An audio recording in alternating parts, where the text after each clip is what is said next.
All right, so welcome to my channel. Welcome back to my channel. My name is Camila. I will be doing another hair video today.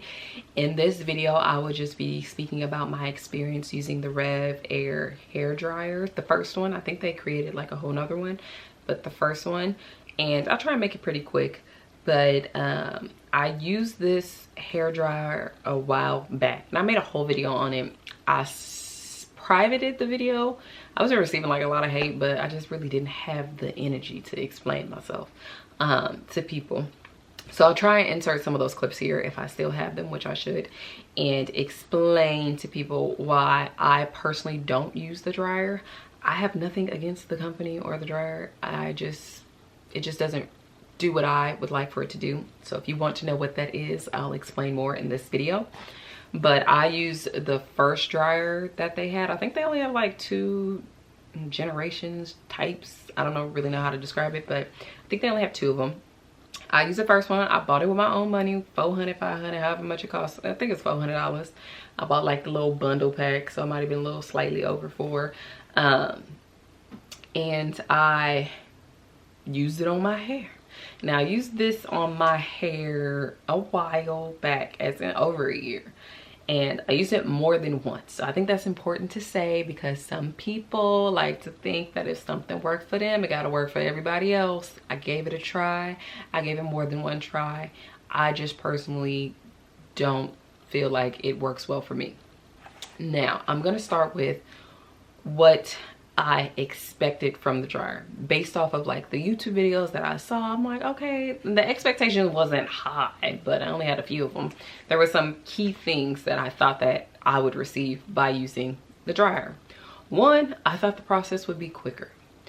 I thought it would move kind of fast, because people made it seem like, oh, I did my hair in a breeze. It took me no time at all. So I'm like, sign me up. So that was one of the reasons. I thought it would get my hair a little bit straighter, because whenever I blow dry my hair, I know everybody is a professional and they can blow dry anybody hair and make it do what it do, but for me, my hair blow dried, it doesn't give the blowout look as to what people think every blow dry should look like. Even professionals can't get my hair, or even when they tried, my hair wouldn't always be blow dried to the point at which they would want it to be. So I just thought it would give me kind of like a straighter blow dry, to where it looks like my hair was kind of like warm combed. You know, if that was the thing for you as well. When I was younger, they would take a hot comb, warm comb your hair instead of like straightening it. I thought it would give a warm combed hair type of look. And then also less damage. You know, I am not going to always, I would like to not damage my hair if I can avoid it. You know, if I can give it a little bit more life and not tear it up, then that's what I'm going to try and do. So those are the 3 things that I expected. I expected it to be quicker. I expected it to kind of give a straighter blowout, blow dry type of look for me. Also less damage. So that's what I was looking for. Very simple. That is what I was looking for. Now, the reality of it was not that. What I found it to give me was, it was quite time consuming. I didn't cut out my blow dry time. If anything, it made it longer. It just didn't cut down my blow dry time. Also, I want to mention, usually the way that I was blow drying my hair before I tried this was I was using a blow dryer with a comb attachment. So I know some people got to detangle and do everything and they want to do the brush and all that. I don't do that, because I detangle. So I do detangle my hair, because what I do use is a blow dryer with a comb attachment, but I feel like it doesn't have to be super detangled for me to use the comb attachment, if that makes sense. It has to be detangled enough so that all the teeth from the comb don't disappear, but I was using something that had an attachment. I was never the girl who did the blow dryer with the paddle brush or anything like that. I was always a blow dryer with a comb attachment kind of girl, and I thought all black people was, until I found out about the internet. And then that was something that I realized, was that it was just time consuming. It took more time than if I was just to whip out the old-fashioned blow dryer with the comb attachment. Also, my hair wasn't as straight as everybody else was looking. It came out okay. It wasn't that bad. It still looked blow dried, and that wasn't the worst part for me. I just wanted it to be straight enough to where my ends would kind of straighten out, so that it would make it easier for me to comb my hair out.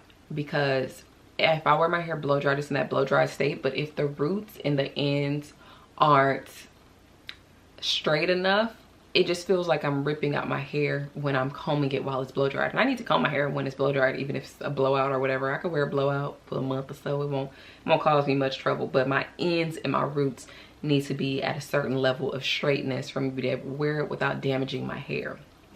And I didn't receive that from that. And that was something that I kind of expected, but I didn't receive it. But everybody else made it seem like it was just a given. Another thing is that it's very bulky and kind of hard to store. I still have it because I spent $400 on it, but it's kind of hard to store. It's just in a box in my cabinet.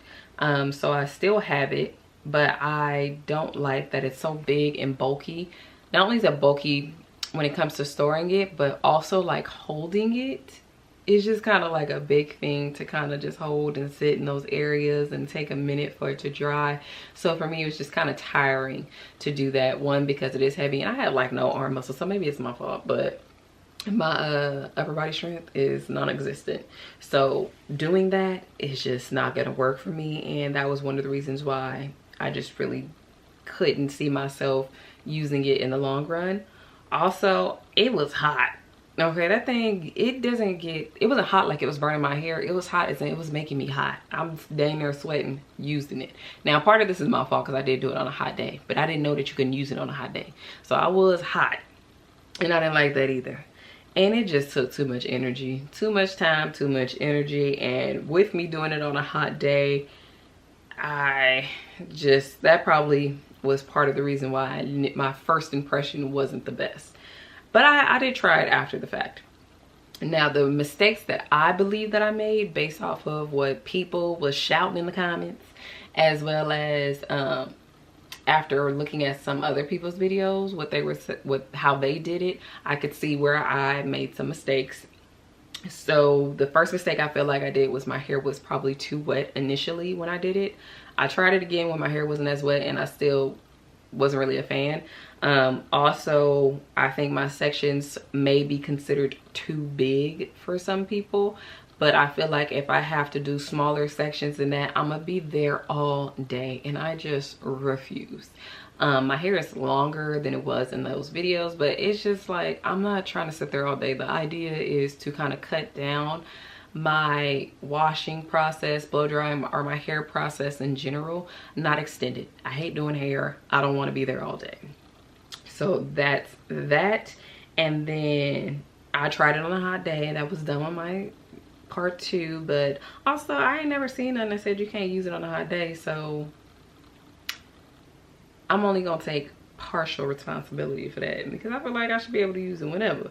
But it was too hot. It was too hot. It was one of the hottest days that summer, so I will take some accountability there. Another thing that people was barking at me for in the comments was I was taking the thing and like taking the nozzle and putting it mid shaft to like kind of suck my hair into it, and it's like, why didn't you take it from the ends? I'm like, okay, sorry, I didn't take it from the ends in that video. I took it from the ends in the other video, but it still wasn't, the overall experience still wasn't what I was looking for. So there's that. Now, another thing that was probably a mistake for me, I didn't like thoroughly read the directions. I kind of was going off based off of what I seen, and I don't know if this is a toxic trait, but part of me is I don't never really read directions. I like to kind of figure it out. I like mystery and puzzles and stuff and trying to figure it out.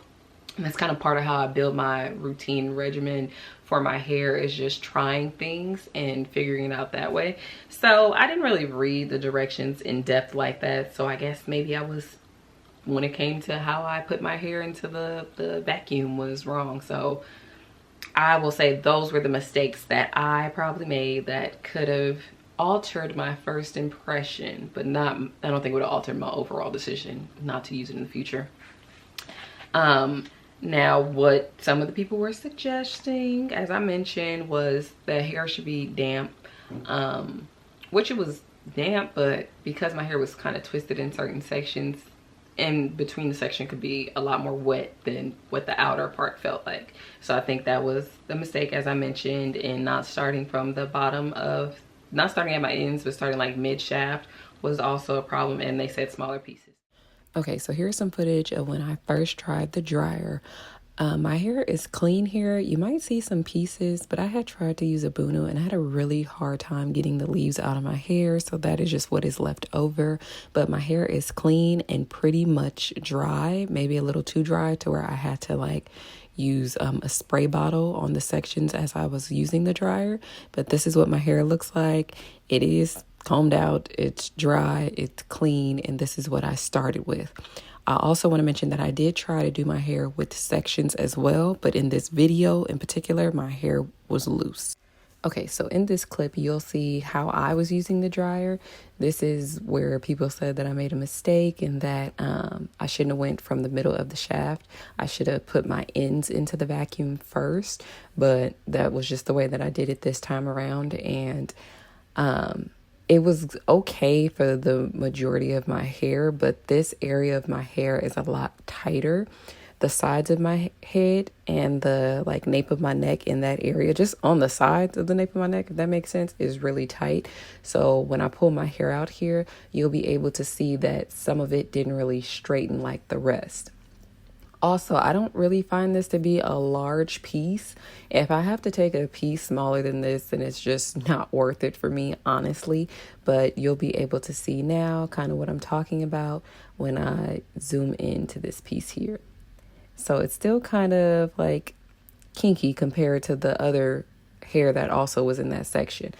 Now that is where I have an issue with it because it makes it hard for me to comb out my hair while it's blow dried. So if my ends are kind of like that throughout, that's not good for me because I'll end up ripping out my hair as I comb my hair while it's in its blow dried state. Because I wear my hair, if I have a blowout, I'll wear it for almost as long as I wear it straightened. So yes. So this is a clip of what my hair looked like right after I was done using the dryer. As you can see, it doesn't look bad, but I am kind of like pulling at my ends because it's like kind of tangled. Now, I know that this will bother me or cause issues later on when I go to comb out my hair because with my hair, no matter how good it's blow dried or what have you, it will always poof up, kind of tangle up. So I will have to comb it out regardless. And I know that this will cause an issue for me. So this is one of the biggest problems that I have with my overall results is the fact that I don't feel as though I would be able to comb out my hair without ripping it out when I go to detangle it later on. So that is one of the biggest reasons why I probably won't be using the dryer again, because for it to be so expensive for me to have to kind of take another step after I've already sat there all that time and did my hair with this dryer, I just don't really like that. So I probably just won't be using it in the future. So yes, this is just what my hair looked like. And then I'm going to show you what it looks like after I've added a little something to it. Okay, so this is what my hair looks like after I went through it again. I didn't go through it with a blow dryer. I actually took large chunks and went through it with a flat iron to just kind of hit up my ends to straighten them out just a little bit so I could be able to comb through them. So this was one of the biggest downsides for me when it came to this dryer. I'm somebody who's used to using a comb attachment on my blow dryer. I have always been that way. That is the way that I've always had my hair done, except for the exception of going to like the salon every now and then. But for the most part, that is what I would do. But after I did that, I was confident that I would be able to comb and maintain my hair in this blow dried state without having any issues of me snagging my hair or ripping out my hair. Overall, that probably was my biggest issue with it amongst other things, but that was the one thing as to why I probably won't be looking to use it again or purchase a new one or anything like that, just because it just doesn't suit what I have going on, and I feel like it just adds to my overall routine. Now, overall, I don't really see myself using it. As I said, it's just too much for me.